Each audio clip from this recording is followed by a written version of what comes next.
Αυτό είναι το φρεάτιο ελέγχου. Το συγκεκριμένο είναι για τοποθέτηση σε σημεία που βρίσκονται πάνω στο πτυθέο μας και ανοίγοντας πάντα το καπάκι μας έχουμε τη δυνατότητα να ελέγχουμε την υδροροή ανά πάση στιγμή.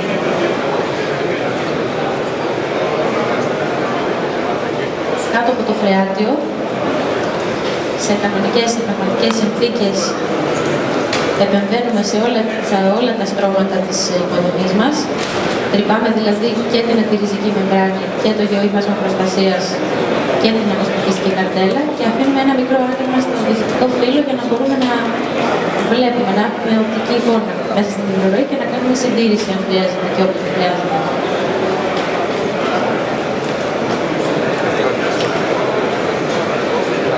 Να πούμε επίσης ότι εδώ έχουμε ένα πολύ μικρό κομμάτι, όσο πιο αντιπροσωπευτικό γίνεται, όταν χρησιμοποιείται κανονικά το TLR σε συνδυασμό με DEC, μπορούμε να το στερεώσουμε επάνω στο ξύλινο κομμάτι, αλλά όχι στις τάβλες μας, στην υποδομή του, στα βοκάρια από κάτω. Γιατί αλλιώς θα μας πετάξει από την τάβλα η βίδα μας.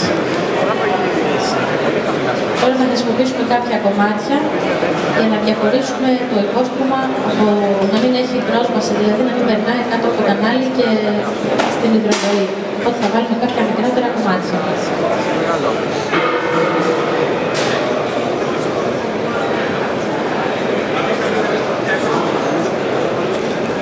Γενικότερα τηρούνται το πρότυπο ασφαλείας όταν έχουμε κατασκευές με μικρό στιθαίο. Χρησιμοποιούμε το σύστημα προστασίας από πτώση που θα δείξουμε μετά για μια μίνι παρουσίαση της υποδομής του. Το ένα από τα παιδιά μας φορά ήδη και το σύστημα πρόσδεσης, το οποίο δένεται πάνω σε αυτό το σύστημα και έτσι μένει πάντα ασφαλές το συνεργείο για να μην βρεθεί κάτω. Κοίταξε, με μικρόφωνο φάση από τα low budget, ξέρω εγώ, ή κανονικό.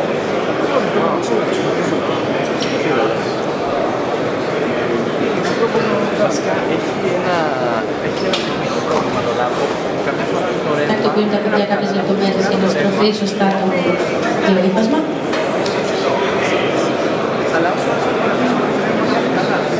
Και να καταφέρουμε να ρίξουμε το υπόστρωμά μας.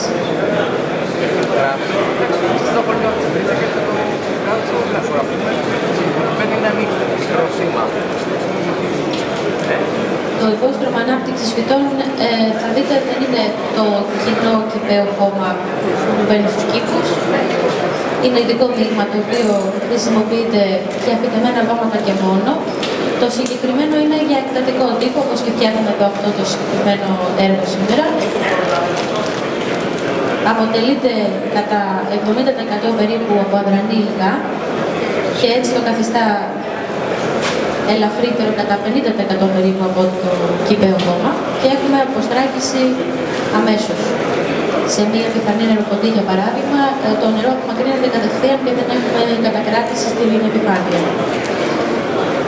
Οι συνθήκες σε ένα δώμα είναι ελεγχόμενες, οπότε πρέπει να έχουμε εξασφαλίσει ασφάλεια σε κάθε βαθμό.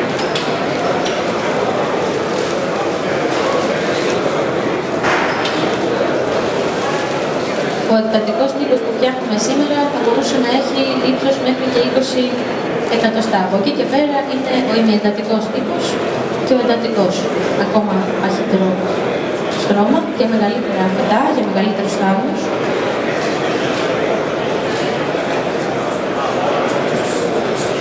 Άμα ξανασταματήσει, ξαναπαντάω.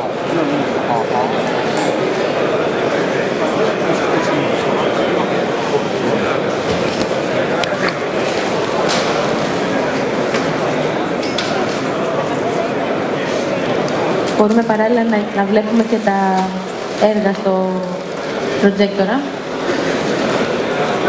Όχι τώρα.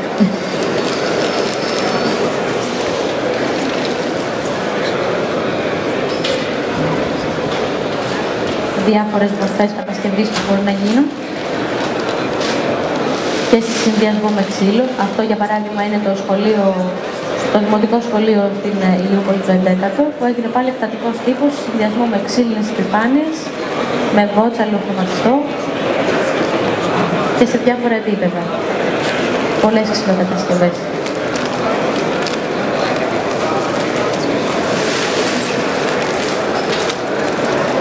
Τώρα βέβαια βλέπετε μια πολύ γρήγορη εκδοχή του σωτεμένου δώματος για να εξυπηρετήσουμε την παρουσίασή μας σήμερα εδώ. Μπορείτε παράλληλα να βλέπετε και τα έργα που είδαμε. Αυτό είναι το προηγούμενο μισό λεπτό.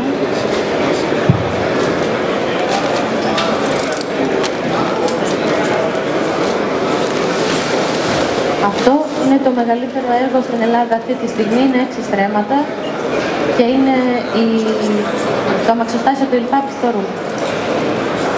Είναι μια πράσινη στέγη στην οποία έχουν γίνει με πάρκο και έχουν γίνει και ξύλινα στοιχεία ρουμπί και πέργολες και διαφορετικά επίπεδα με δέντρα, με χλωδάφυτα και με αρωματικά φυτά.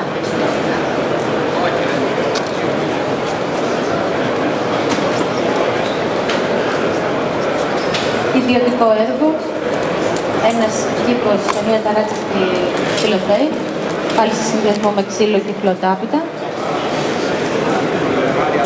Ένα ξενοδοχείο στη Ζάκυνθο, το Leon Grand Resort.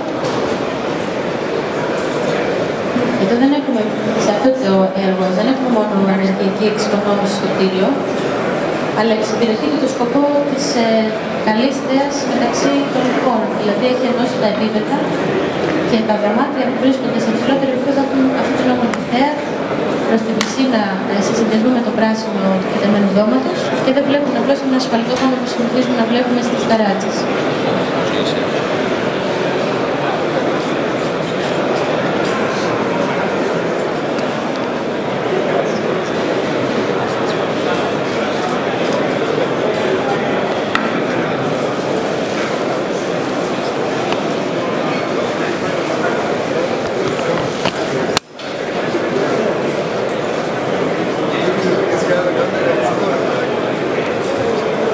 Άλλη μια ιδιωτική κατοικία.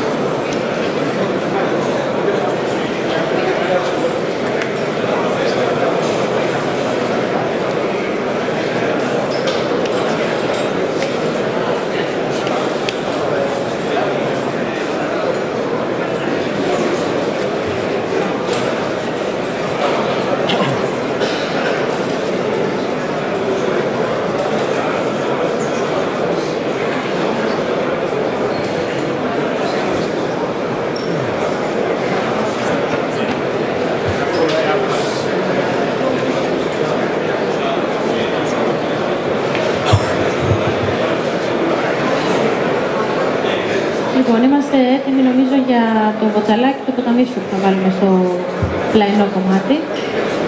Στην ουσία αυτό εξυπηρετεί τη διακοπή της φύτευσης στο περιμετρικό τυχείο μας, να μην διατηρούμε την υγρασία και να βοηθάμε την αποστράγγιση. Και επιτρέπουμε και στο φρεάτιο να παραμένει πάντα καθαρό, να μην περνάνε ριζίδια και να μην επεμβαίνουν την υδροροή.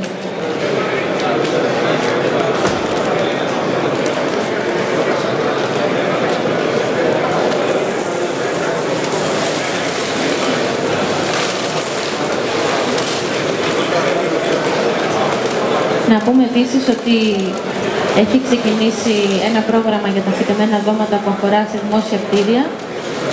Είναι 20 εκατομμύρια ευρώ μόνο για πράσινες στέγες και τρέχει αυτή τη στιγμή μέχρι τις 6 Φεβρουαρίου. Όσοι δήμοι ενδιαφέρονται μπορούν να φτιάξουν ένα φάκελο για το κάθε κτίριο που θέλουν να επέμβουν για να κάνουν ένα φυτεμένο δώμα, μια πράσινη στέγη και να ενταχθούν στο πρόγραμμα. Και παράλληλα, ιδιαίτερα για τους αρχιτέκτονες που μπορεί να βρίσκονται εδώ μαζί μας σήμερα, θα ξέρετε ότι ετοιμάζεται να βγει καινούριος οικοδομικός κανονισμός, στον οποίο θα υποχρεώνεται κάθε κατασκευή να έχει φυτεμένο δώμα με κάποιες προδιαγραφές. Αν δεν θέλει κανείς να το κάνει, θα έχει λιγότερη επιφάνεια να καλύψει.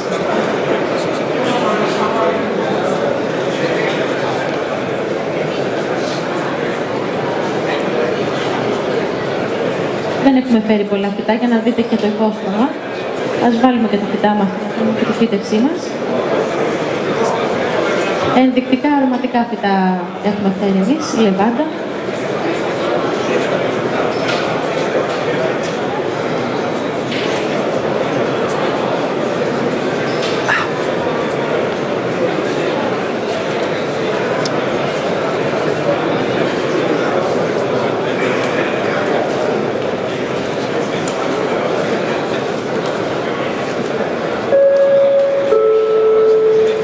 Σας ενημερώνουμε ότι η δεύτερη ενότητα της ημερίδας για τη βιοενέργεια συνεχίζεται τώρα στο συνεδριακό χώρο. Η δεύτερη ενότητα της ημερίδας για τη βιοενέργεια στο συνεδριακό χώρο. Υπάρχουν πάρα πολλά είδη φύτευσης τα οποία μπορούν να γίνουν. Εμείς απλά φέραμε κάποια αρωματικά φυτά σήμερα για να σας δείξουμε. Καλό είναι να επιλέγουμε φυτά τα οποία έχουν να κάνουν και με την εκάστοτε περιοχή του φυτεμένου δώματος. Να ταιριάζουν με το κλίμα και τα φυσικά τους χαρακτηριστικά.